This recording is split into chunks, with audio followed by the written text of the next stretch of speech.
The first scream tore through the restaurant just as Soren Vale reached across the white tablecloth to catch a glass before it spilled into his blind date's lap. 1 second, sunlight was pouring through the tall windows of the rooftop dining room, turning the silverware bright and making the city below look peaceful. The next, 3 masked men burst through the main entrance, one firing into the ceiling while another locked the doors behind them. Chairs crashed. Plates shattered. People dropped beneath tables. And across from Soren, billionaire CEO Mireya Holt froze with the terrible realization that the quiet single father she had almost dismissed as ordinary was no ordinary man at all. Before we continue, please like, comment, share, and subscribe to Dad and Density Stories if you believe in kindness, second chances, and the hidden strength inside people we too quickly judge. Only 20 minutes earlier, Mireya had been considering how soon she could leave without appearing rude.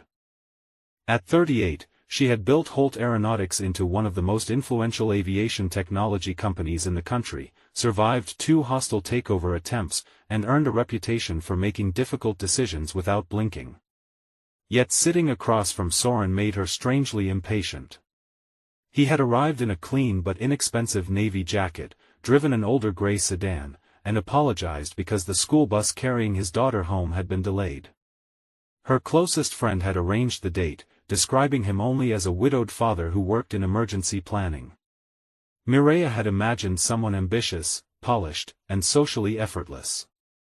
Instead, Soren spoke carefully, checked his phone twice to make sure his 11-year-old daughter had reached her neighbor's house, and seemed more interested in asking about Mireya's childhood than in being impressed by her company. She had spent years surrounded by people who studied her before meeting her. They knew the value of her stock, the size of her estate, and the names of the politicians who returned her calls. Soren appeared to know almost nothing about her beyond what her friend had told him. When she mentioned leading 12,000 employees, he did not flatter her.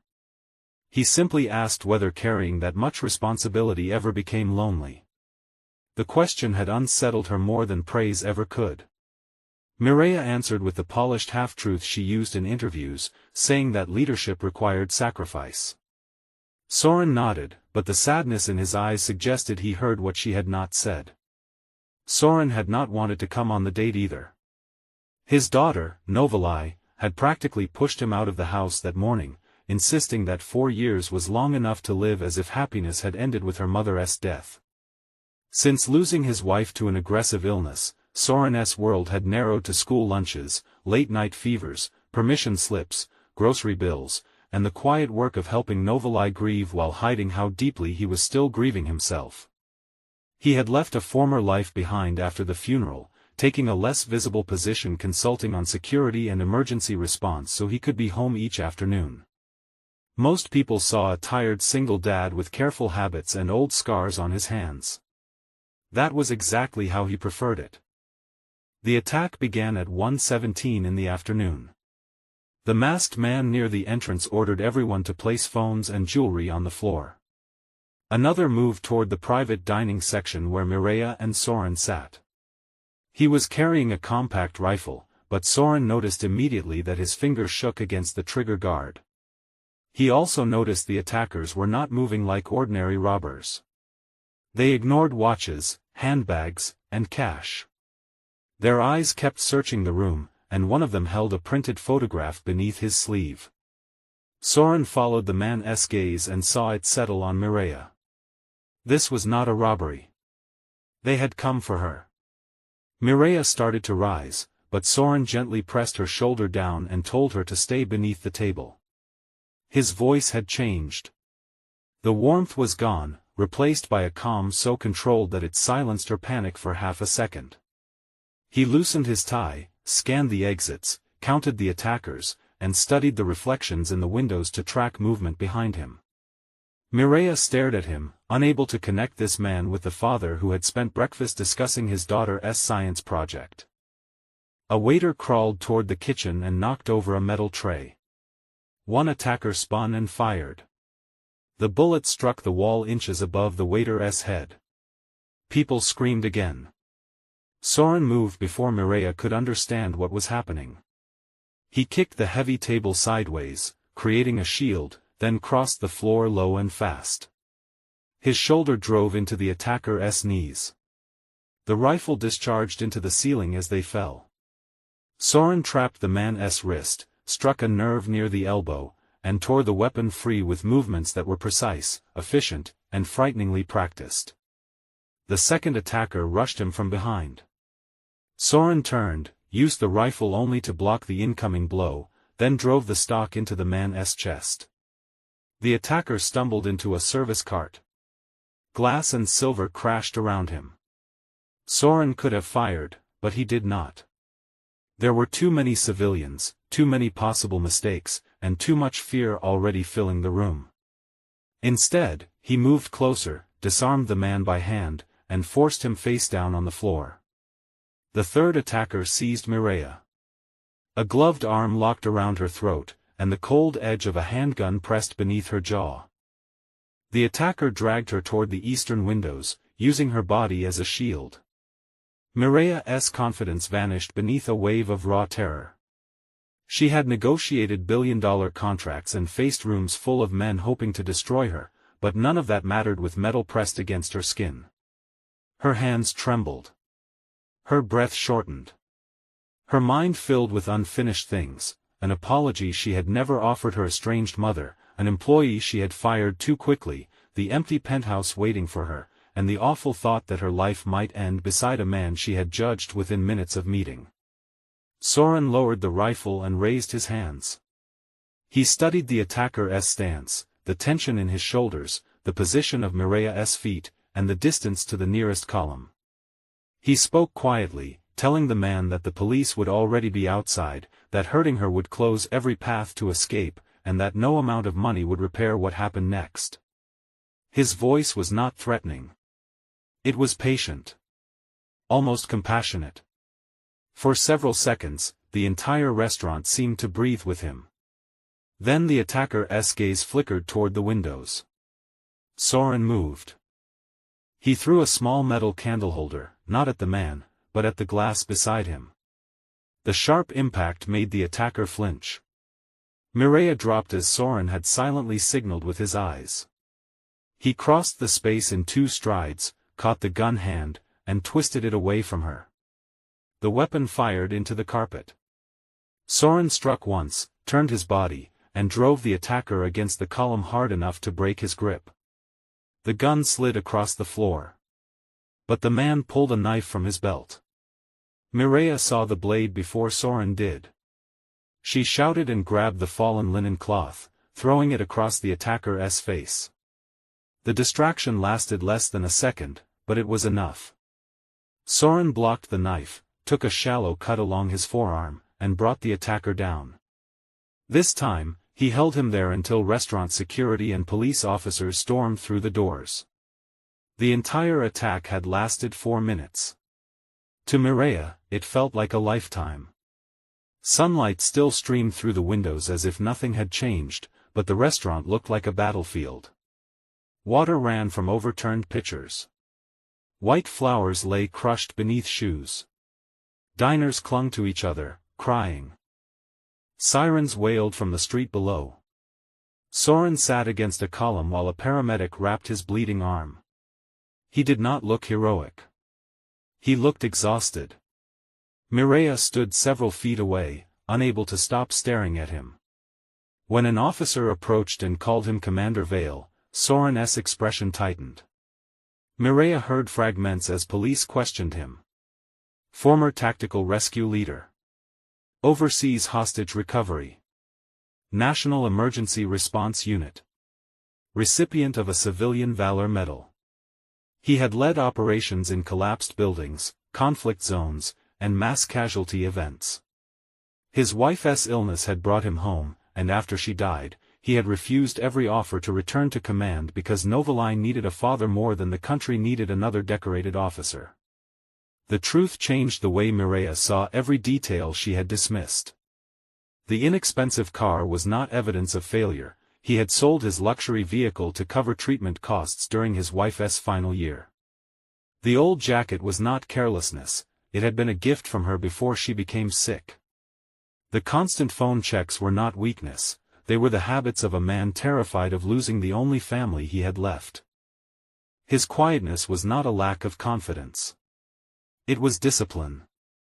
Mireya moved toward him, but before she reached the paramedics, Soren asked for his phone.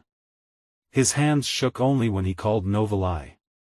He turned slightly away, trying to soften his voice as he explained that something had happened at the restaurant but that he was safe.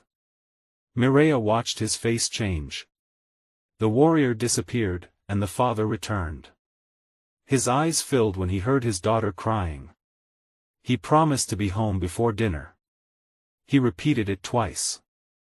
Something inside Mireya broke open. For years, she had mistaken control for strength. She had built a life where no one could surprise her, disappoint her, or become necessary.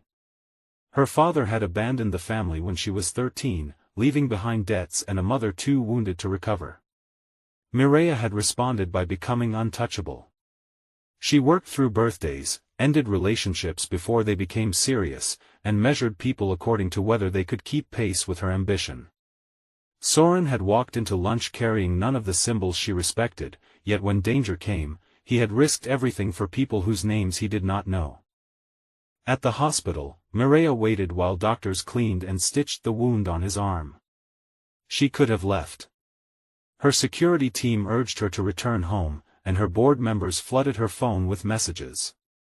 News networks were already reporting that an attempted kidnapping of the Holt Aeronautics CEO had been stopped by an unidentified diner. But Mireya stayed. When Soren emerged, he looked surprised to see her sitting beneath the bright afternoon lights. She apologized, not only for the lunch ending in blood and police statements, but for judging him before she knew him. Soren told her she was not entirely wrong. He was just a single dad. That was the title he valued most. Mireya offered to have her driver take him home. He refused at first, saying his car was still at the restaurant, but she reminded him that he had promised Novalai he would be home before dinner. That changed his answer. The ride across the city was quiet. Afternoon traffic moved beneath a clear sky. Mireya sat beside Soren in the back seat rather than taking her usual place alone. She noticed how pale he had become and how tightly he held his bandaged arm. For the first time, she understood that courage did not remove fear or pain. It simply chose what mattered more. Novalai was waiting on the front steps when the car pulled up. She was small for 11, with dark curls gathered into an uneven ponytail and a solar system t-shirt beneath her denim overalls. She ran toward the car before it had fully stopped. Soren stepped out, and she threw herself into him, careful of his injured arm but unwilling to let go. He closed his eyes and held her with the kind of relief that made Mireya turn away for a moment. Then Novalai noticed her. Mireya expected suspicion, but the girl walked closer and asked whether she was the woman from the restaurant. Mireya nodded. Novalai looked at her father's bandage, then back at Mireya, and said that he always helped people even when it scared her. There was no pride in the child's voice, only weary familiarity. She had already lost one parent. Every brave thing her father did carried the possibility of losing another. That evening, after Mireya returned to her penthouse, the city lights felt colder than they had before. She stood in a living room designed by one of the world's most famous architects and realized there was no photograph of anyone she loved. Her home contained rare art, expensive stone, and silence. Soren's small house had peeling paint near the porch, but a child had run from it as if her entire heart lived inside. The attack did not turn Mireya and Soren into a perfect couple overnight. Real life was slower than that. Soren was cautious. Mireya was unused to compromise. She sometimes cancelled plans because of work, and he sometimes pulled away when memories of his wife surfaced. Novalai liked Mireya but tested her, expecting her to disappear like other adults had. Healing came in small moments rather than dramatic promises. Mireya began leaving the office before sunset once a week. She attended Novalai's science fair and stood beside Soren while the girl demonstrated a model designed to detect smoke in crowded buildings. Soren taught Mireia how to make pancakes without turning breakfast into a board meeting.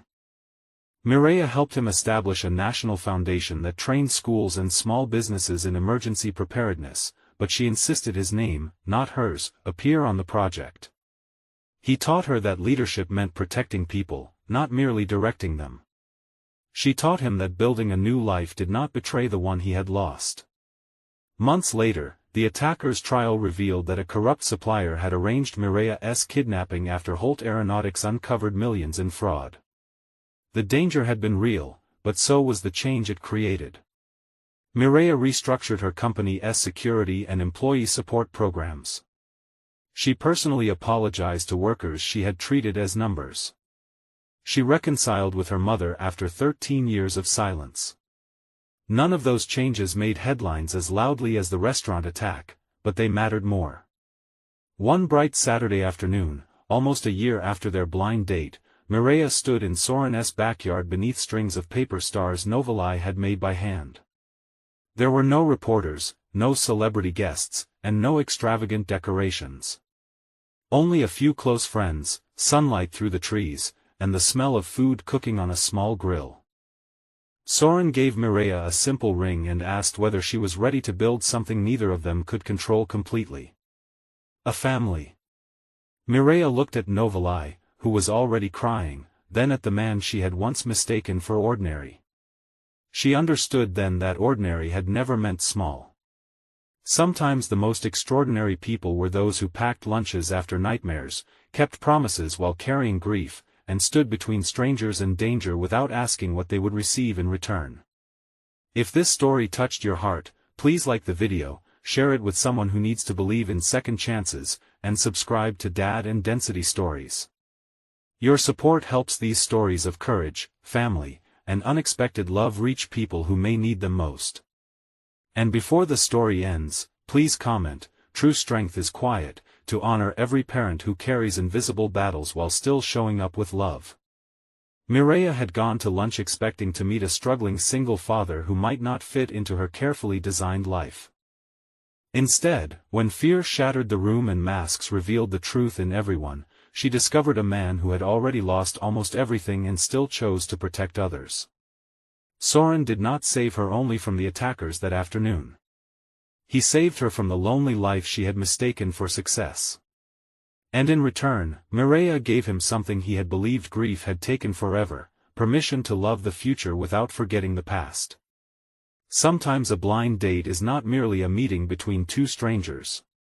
Sometimes it is the moment two wounded lives arrive at the same table, just before everything changes.